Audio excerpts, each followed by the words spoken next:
naman 500 pamilyang nasunugan, pansamantalang nanuluyan sa 3 eskwelahan.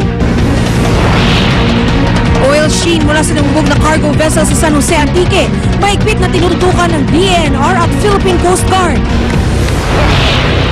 Team Pacquiao, pag-aaralan pa ang proposal ni Floyd Mayweather Jr. na 70-30 na hatian. Pacman nagsimula ng maghanda para sa susunod niyang laban. Silipin ng Longganisa Festival sa Vigan, Ilocos Sur. At ang latest sa shooting ng The Born Legacy sa Navotas Fishport. Huwag pahuli, tutok na sa unang balita. Magandang umaga, narito na mga unang balita.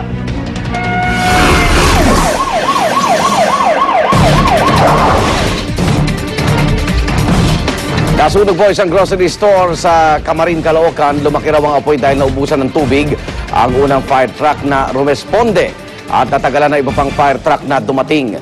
Darito ang report ni Micaela Papa.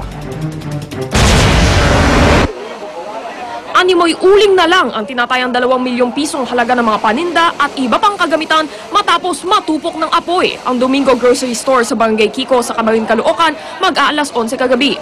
Nang matanaw ang umuusok na kabuhayan, halos di na nakapagsalita si SPO3 Eduardo Domingo ng Caloocan Police na may-ari ng grocery at nasa bahay nang magsimula ang sunog. Pagtingala ko ng ganun sa kisame, nakita ko lumalabas na yung usok, makapal na usok. Tapos ginising ko yung mga kasama ko, lumabas na kami kaagad. Yung bahay doon, yung kamag-anak namin, so tinulungan mag-gurus. Hindi na namin kinaya kasi mausok na, wala na. Tama-tama naman dumating yung Bureau of Fire Protection. Nang gagalaiti naman ang mga taga rito sa anilay mabagal na pagresponde ng mga pamatay sunog. Parang hindi nakagano po. Dahil nagkasunog dito, meron sandali lang dumarating ang tubig dito. Inabot daw kasi ng halos 30 minutos bago dumating ang mga iba pang fire truck matapos maumbusan ng tubig ang unang truck na rumisponde. Sa mga oras na ito, lubha na raw lumaki ang apoy. Isa na lang po ang fire truck natin dito naka-standby rito sa Caloocan North. Magagaling pang ang ibang galing pang Quezon City, mga reinforcement natin na fire truck. Umabot ang third alarm ang sunog bago maideklarang under control pasado alas 12 ng hating gabi. Hindi naman kumalat ang apoy sa mga katabing tindahan at walang nasaktan. Patuloy ang investigasyon sa sanhi ng apoy. Ito ang unang balita mula sa Caloocan City. Micaela Papa reporting. Sa Iloilo City naman, nananatili sa evacuation center ang mahigit 500 pamilya na nasunugan nitong linggo. Nagsimula raw ang sunog sa electric fan na naiwan ng may-aring nanood lamang ng Dinagyang Festival. Narito ang report. Mahigit 500 pamilya ang nasa 3 eskwelahan ngayon na nagsisilbing evacuation center sa Iloilo City. Wala pa kasi silang mauwian matapos matupok ng sunog ang kanilang mga bahay nitong linggo. Yung ibang part ng school, yung occupied na classroom, ay gagamitin continuously ng evacuation center habang yung mga hindi na occupy ay pagkakasya na lang po yung hindi na yung mga estudyante. Pinag-aaralan na raw ng lokal na pamahalaan kung i-relocate o bibigyan ng tulong pinansyal ang mga nasunugan para makapagpagawa sila ng bagong bahay.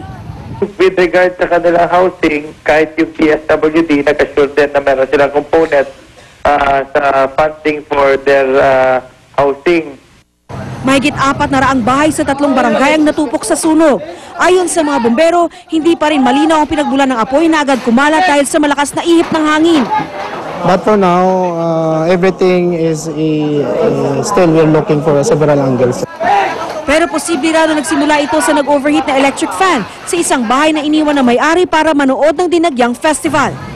Nahirapan pa sa pag-apula ng apoy ang mga bumbero mula sa iba't ibang karatig bayan dahil sa masisikip na kalsada. Tumagal ang sunog na mahigit 4 na oras. Ikiwain naman kami ito balay, ubos na ito sunog. Patuloy na nagpapagiling ang 4 na naiulat na sugatan sa sunog. Tansya ng mga bumbero, nasa 4 na milyong piso ang halaga ng napinsalang ari-arian. Naula pa mo na kanon sa Hakotay. Pamunigil lang na bileno, tanan niya gamit, why? Nagpaabot na ng tulong ang lokal na pamahalaan at ilang pribadong organisasyon sa mga biktima ng sunog na pinakamatindi raw na tumama sa Iloilo sa nakalipas na 20 taon. Para sa unang balita, Maria Bulaklakaw Center reporting. Tinatayang 100,000 pisong halaga ng hinihinalang shabu at drug paraphernalia ang nasamsam sa drug raid sa Dasmariñas City, Cavite. Darito ang report ni Jay Sabale. Kasama ang GMA News, tumulak ang mga operatiba ng PIDEA at Cavite Police sa Summerwind Subdivision sa Dasmariñas, Cavite. Target ng grupo ang dalawang high-profile na suspect sa pagtutulak umano ng ipinagbabawal na gamot. Pagdating sa lugar,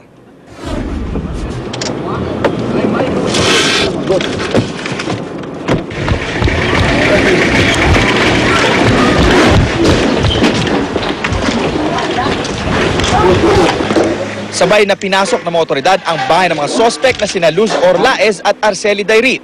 Sa bahay ni Orlaez, naaktuhan pa umano ang dalawang lalaki sa likod ng bahay habang tumitira ng shabu. Ang dalawang ito, sinubukan pang i-flush sa toilet ang pinaghihinalaang shabu. Agad naman siyang napigilan ng mga otoridad.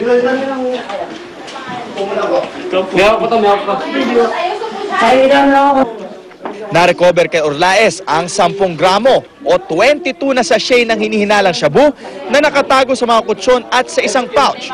Umami naman ang mga sospek sa krimen. Mabait yung tao, hindi ako masama. Kaya nga lang, bakit ako nakapaghanap buhay ng ganyan? Tama-tama pagdating na sila. Yun na. Nadami na kami. Sa kasabay na operasyon sa di kalayuan, timbog din ang sospek na si Arceli.